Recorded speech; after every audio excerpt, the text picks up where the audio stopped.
discussion, is the executive branch or the legislative branch stronger? It is my honor to introduce the debaters, Delaney and Pierre. I will ask a series of questions regarding today's topic.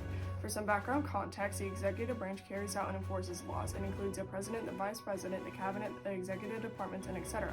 The legislative branch includes Congress and drafts proposed laws and confirms or rejects presidential nominations for the head of federal agencies, federal judges, and the Supreme Court.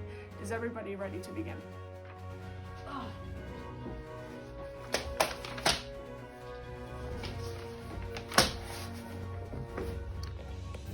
Delaney will respond first, following the beginning question, and Pierre will repeat. Then the order will alternate between the remaining questions. So the first question of the night: it can be argued that the higher up one is in government, the more power that they receive. My first question is, what branch has closer collaboration with the president, and why would that be important? Well, obviously that's going to be the executive branch, but I think it's important to know how many of the president's duties need to pass through congressional approval before they can be done. So really, who is the president without Congress behind him telling him what to do? As you said, obviously the executive branch has closer collaboration with the president. He's a part of it, duh. He also chooses who makes up the branch. But why is that important? Well, the president has the most freedom in the U.S. government. His authority reaches beyond the executive branch. As stated in Federalist 51, you got that? Have you read that? The branches are meant to be separate entities with their own will, but the president has authority within the judicial branch, making them all an important entity. He has the power. We have the power.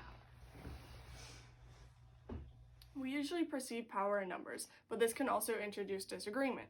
Therefore, how many officials make up each branch, and what is the significance of this?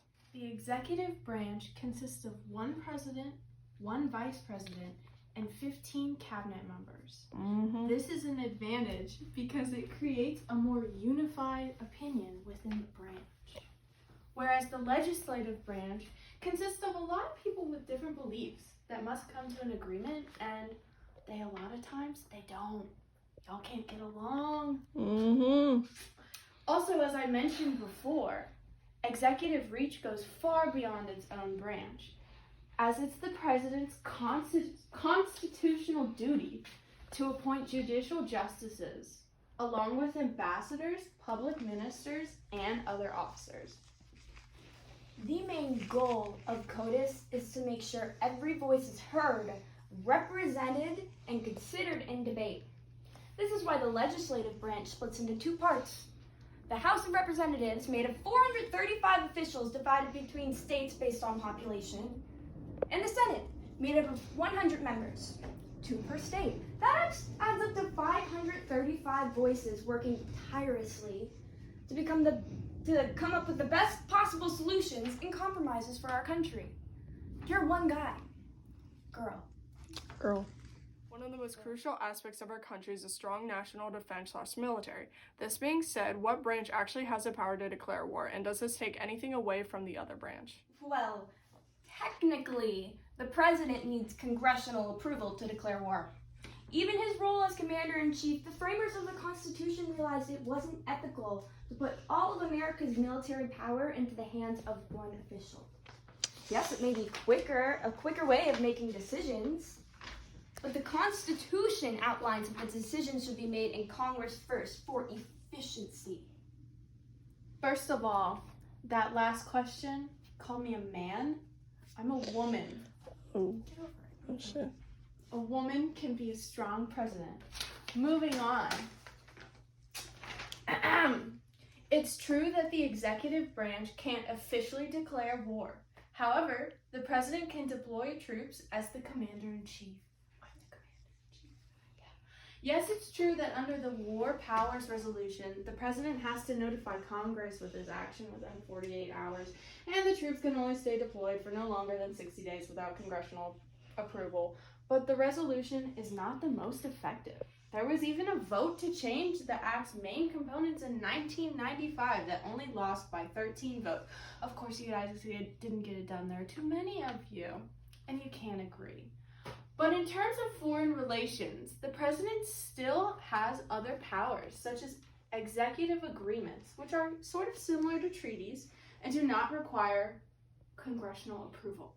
They are formal and they can come with benefits. Checks and balances have played a part in government for a very long time to prevent tyranny. Between the two branches, which has more restrictions on their power, have either been able to get away with ignoring these restrictions. The executive branch definitely has less restrictions on our power.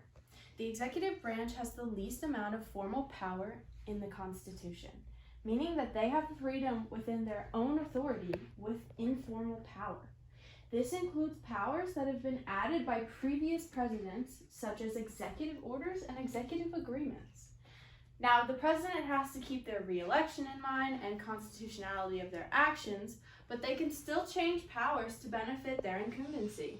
This is what makes the president powerful: freedom to change their own authority. Many of the president's checks are actually done by POTUS itself. For instance, declarations of war and sending troops into action are supposed to go through Congress first unless we are directly under attack. Supposed. Even when this step is skipped, Congress has the power to withdraw troops at any moment. In addition, I deem the president's veto as almost pointless check of power, since Congress possesses the power to simply override it. POTUS is morally checked by their duty to their constituents and the idea of re-election. Madison stressed this in the Federalist 10 papers. Ever heard of Madison? Ever? Huh? It is evident that no one individual may stay as an official forever. Representatives are constantly moving in and out of government through all positions. They either leave due to term limits or being let go. With that in mind, which branch is more powerful regarding the ability to fire and impeach an official, and why would that ability to remove officials weave into the overall strength of the branch? The power to fire and impeach officials is completely in the hands of POTUS. Not only do presidential appointees have to be approved by Congress first, it then becomes Congress's responsibility to oversee them and make sure their actions are ethical. Also, impeachment must be brought up in the House of Representatives and then voted on by the Senate.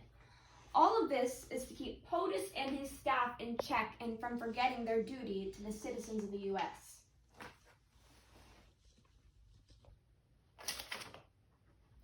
The executive branch has no authority to fire an official in the legislative or judicial branch. You're right.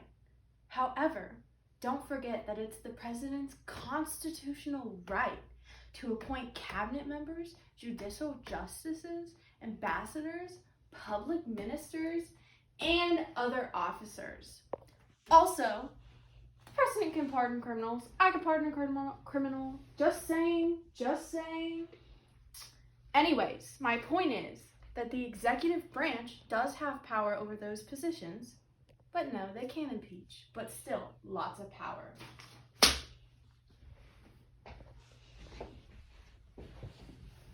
I don't care. Are you still going? Well done, ladies. It is safe to say that this was an intellectual yet interesting debate. Although there is no set correct answer, both of you displayed your viewpoints logically on tonight's topic. Is the executive branch or is the legislative branch stronger?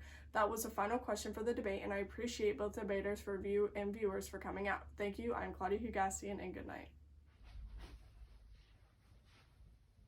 I won.